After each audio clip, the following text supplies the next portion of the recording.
16 বছর পর কারামুক্ত হলেন 178 বিডিআর সদস্য।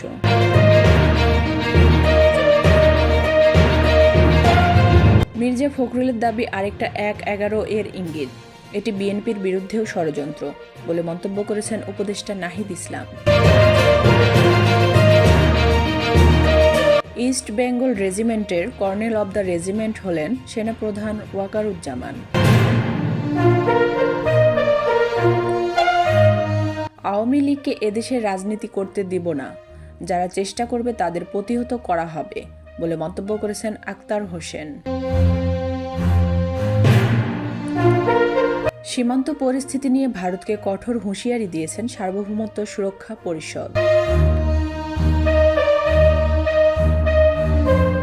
2025 সালের শেষে অথবা 2026 সালের শুরুতে জাতীয় নির্বাচন হবে বলে মন্তব্য করেছেন ইসি মাসুদ।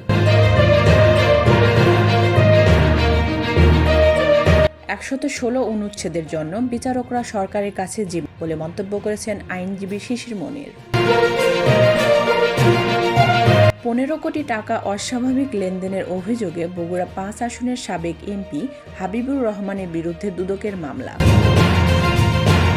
গোপালগঞ্জের টুঙ্গিপাড়া উপজেলা ছাত্রলীগের সহসভাপতি রাজীব শেখ গ্রেপ্তার।